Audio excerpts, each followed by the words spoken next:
Bonjour à toi et bienvenue sur Changer d'air. Je m'appelle Clément, je suis ingénieur et entrepreneur, mais surtout je me demande tous les jours ce que je vais bien faire de ma vie. Chaque semaine, je vais à la rencontre de celles et ceux qui changent le monde pour partager leurs histoires et ce qu'ils ont appris sur leur parcours. Alors si tu veux écouter ces histoires incroyables, si tu recherches ta voie dans ce monde complexe, ou si tu veux simplement avoir un impact positif et être heureux, alors ce podcast est fait pour toi.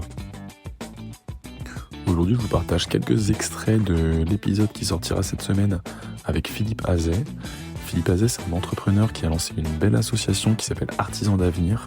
Vous verrez, ça va être assez vite expliqué ce que c'est.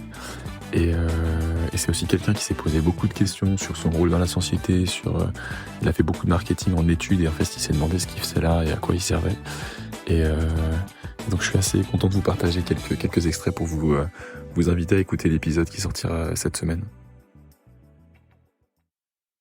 Et à l'inverse, c'est devenu trop manichéen. C'est-à-dire que je suis passé de je me pose pas la question, le marketing c'est qu'un outil, de toute façon il y a besoin de vendre, puis voilà, puis et entre-temps, et de l'autre côté, je voyais le mal partout. C'est-à-dire le moindre truc marketing me donnait la nausée. Même quand je me souviens, je marchais dans les rues cet hiver-là à Noël, je voyais toutes ces boutiques avec ces décos, je me disais mais on vit dans du fake. Et vraiment, j'avais qu'une envie, c'était de partir dans le Larzac avec plus un seul être humain et de voir que de la nature. Mais c'était, je te jure, je me souviens, j'y ai pensé il y a pas longtemps, tiens.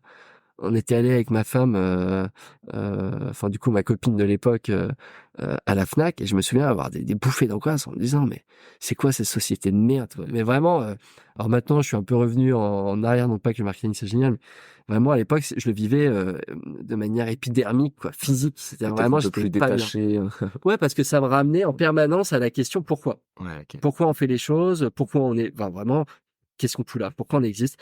Pourquoi on a besoin de vendre? Pourquoi on a besoin d'acheter? Pourquoi on a besoin d'être comme ça? Pourquoi on a besoin de travailler? Pourquoi on a besoin de respirer? Pourquoi on est là? À quoi on sert? En fait, vraiment, et le fait de regarder, c'est cool, le fait de regarder un DVD à la Fnac pour Noël m'a amené tout d'un coup à cette angoisse existentielle. Et c'était venu physique, quoi. Ok. Presque un stress post-traumatique après Londres. Moi, vraiment, j'ai vécu ça comme un stress post-traumatique. C'est-à-dire, après, je pouvais plus me balader dans la rue avec les décos de Noël. Ça me ramenait en permanence à cette angoisse que j'avais vécue à Londres. Et donc, à ce moment-là, je reviens de Londres et ma copine, je récupère ma copine à la gare parce qu'on s'était pas vu depuis 7 jours. Et elle me dit ça va. Et là, je me mets à chialer et je lui dis non, ça va pas du tout. Je sais pas ce qui s'est passé. Je me rends compte que je suis complètement paumé. Et je me mets, mais vraiment, j'y pense encore, ça me fait monter la aux yeux. Je me mets à chialer. Et en fait, les fragilités sont souvent là où tu découvres énormément de capacités chez toi et ça t'ouvre énormément. En fait, ça vient un peu casser des frontières que tu as en toi et te permettre un peu mieux de te découvrir.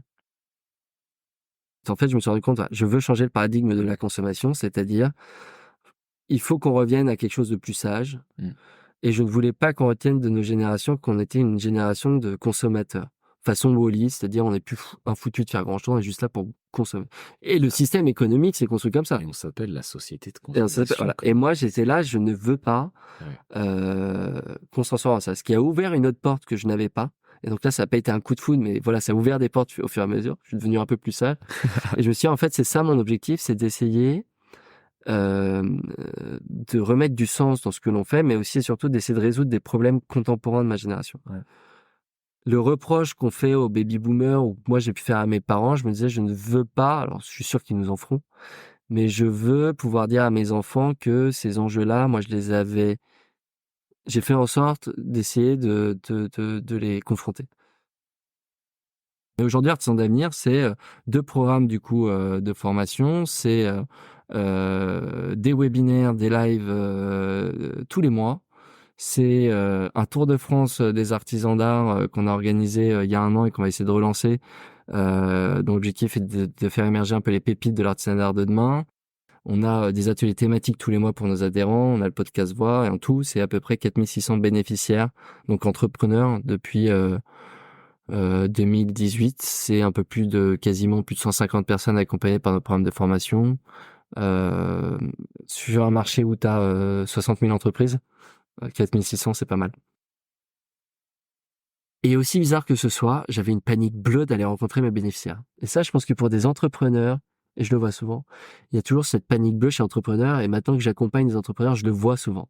C'est le mec qui met 3 mois à les démarcher, à les questionner. Il y a une peur. Son vrai client. Ouais, il y a une peur que les mecs te disent, mais c'est nul, qu'est-ce que tu veux faire? M'emmerde pas, on a déjà trop de problèmes comme ça. La différence de la peur, c'est que la peur, t'as peur d'un objet concret. L'angoisse, c'est une peur dont t'arrives pas à identifier la cause. Ok. C'est diffus. Postulé. Tu sais pas quelle est la cause de ton stress et de ta peur. Et du coup, t'as besoin d'éclaircir et de poser et de verbaliser et de poser le pour et le contre.